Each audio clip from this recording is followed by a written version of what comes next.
Hi friends, welcome back to another episode of Generation Tech. My name is Alan. We recently did a video looking at the 5 major weaknesses of the First Order and how it will affect them in Star Wars Episode 9, Rise of Skywalker. Today we're going to be doing the same thing with their main opposition, the Resistance.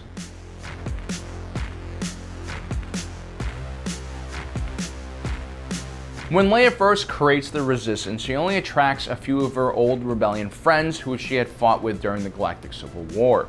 Individuals like Gal Akbar or Wedge Antilles. But as the movement continued growing, they naturally recruited a lot of members of the New Republic military. You had pilots like Kaz Shono, who were disillusioned by the lack of response from the New Republic to the First Order threats. Then you had individuals like Major Kalon Imat, who literally was secretly recruiting young soldiers like Poe Dameron from his post within the New Republic Navy. This was probably treason, and eventually he had to leave the Republic to join the Resistance full-time, but the point is the Resistance and the New Republic were unofficially connected. There are also plenty of sympathetic leaders within the New Republic military who were feeding the Resistance intel and even resources sometimes. There was an unspoken alliance between the two organizations, and with the destruction of Hosnian Prime, the Resistance was now alone, with their main source for personnel and supplies blown to hell.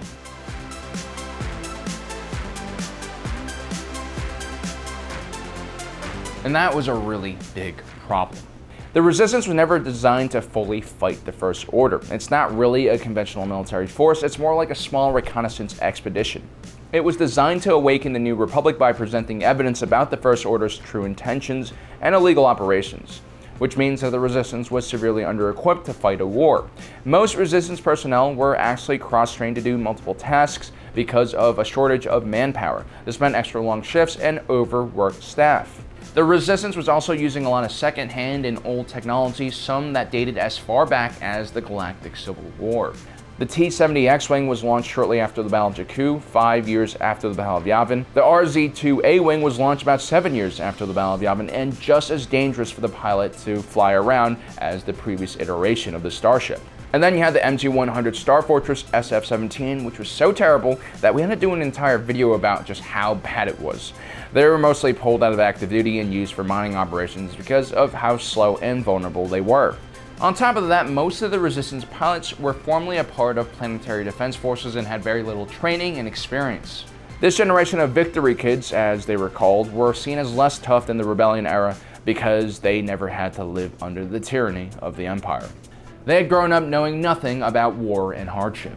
Then you had the Raddus, named after a famous Mon Cala hero from the Galactic Civil War. This MC-85 Star Cruiser was considered state-of-the-art during the Imperial period, but was now woefully outdated. It had originally been a part of the New Republic Navy, but was later decommissioned. The Raddus represented the largest ship in the entire Resistance, and there was only one of its class.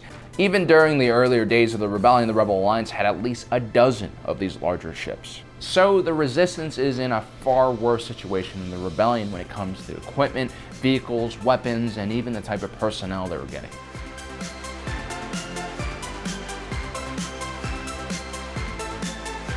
One of the reasons why General Leia is no longer Princess Leia or Senator Leia is because the rest of society has basically turned her into an outcast. You see, at the end of The Return of the Jedi, Luke finally tells Leia that their father was Darth Vader. While this is common knowledge for your average Star Wars fan, Leia and Luke Skywalker actually kept this a secret from the rest of the galaxy. And this has a lot to do with how the average person viewed the Empire.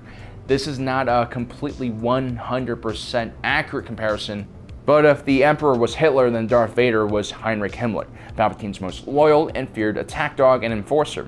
While Leia and Luke were heralded as heroes and sacrificed much for the Rebellion, such an association was deemed as far too damaging for their future aspirations. Luke wanted to restart the Jedi Order. Having such a prominent Sith in his family might have created problems for him. Leia was a part of the Provisional New Republic government and helped Mon Mothma rebuild the galaxy. The last thing she needed were critics calling her a pro-imperialist because of her roots. So the Skywalkers decided to keep this a secret, but even without their connection to Vader, there are still plenty of individuals who hated them because there are always going to be haters out there. I mean, did you know that there's even an official I Hate Paul Rudd group on Facebook? I mean, what kind of monster do you have to be to hate Paul Rudd? Anyway, I digress. While Leia is running for a newly created first senator position in the New Republic Senate, an opposition senator from the Centrist Party reveals some very personal information about Leia after she somehow recovers a message from Leia's father, Bail Organa. The message was sort of a will from Bail Organa in case he died, as he sadly did when Alderaan was destroyed in a freak mining accident. And along with leaving a very touching message for his daughter, he also tells Leia that her father is Darth Vader. The most messed up part is this entire message is heard by Leia for the first time in the New Republic Senate Hall, along with hundreds of other senators. Not only is this very personal and embarrassing for Leia, it also turns her into a pariah. She's more or less forced to resign from her position and ultimately goes and starts the Resistance. It seems only her comrades from the rebellion remember who she truly was. The rest of the galaxy is shocked and quick to condemn her. Whereas her son Ben Solo hears about this all through the news before Leia can explain it to him, which further turns him towards the dark side, as he too becomes a target for bullying and hatred. This leads him to also be obsessed with Darth Vader. But now Leia is the face of the Resistance, and it should be interesting to see how much that affects recruitment. The Resistance is clearly still a very small organization, and public opinion against Leia is probably still quite mixed. It might almost be better for Leia to step out of the limelight and let some other figure take over the Resistance, but that would kind of be hard for her to do.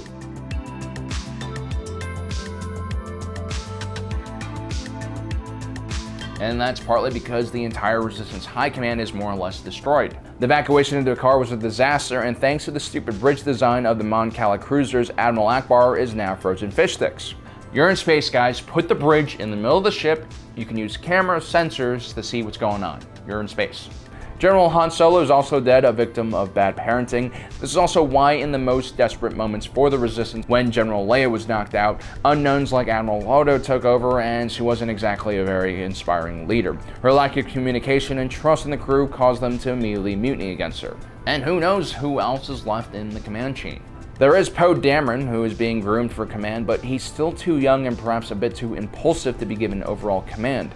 Maybe Lando Calrissian could take over. At one time he was a general for the rebellion, and he was known as a pretty brilliant tactician. But until they can link up with him, it'll be hard to say who will lead the Resistance from a military standpoint. General Leia definitely has a lot of experience in leading military forces, but if you look at our history, she's always been more of a political leader for the rebellion and the New Republic. She knew how to connect people together, she understands politics and governance, and most importantly, she was a moral and caring person who was an ideological leader. And of course, all the fighters within the Resistance looked up to her. But General Leia is not a tactician. She can temporarily fill that role for now, but it's only a stopgap measure until someone within the Resistance steps up and leads the Resistance into battle.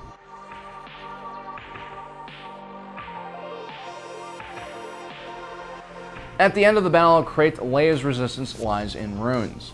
Although they had managed to destroy Starkiller Base and a sizable portion of the First Order fleet, including the Supremacy, the First Order invasion fleet, as witnessed by a small Resistance task force that infiltrated one of their command ships, was far larger than anyone ever had imagined.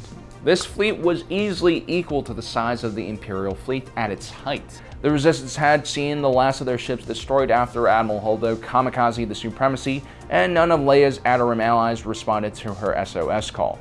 The problem is the New Republic had demilitarized shortly after the Battle of Jakku and the end of the Galactic Civil War. With all the resources for the federal military going to local planetary forces, the galaxy had actually become less united. Each planetary defense system was obligated to defend their own homeworld, and once again, the possibility of an alliance becomes challenging because of competing interests. In the beginning of the Galactic Civil War, the alliance to restore the Republic was made up of dozens of organizations that all had their own priorities, ideologies, and competing interests. They only became unified after finding out about the Death Star and the Rebel victory at the Battle of Yavin. The Resistance already had their Battle of Yavin with the destruction of Starkiller Base. After the Battle of Crait, they're closer to where the Rebellion was after the Battle of Hoth, which was not a great place. Except this time around, the Resistance literally has no more supplies or resources or weapons left. Their allies have abandoned them. Recruitment is a lot more difficult, and hope is basically all but lost.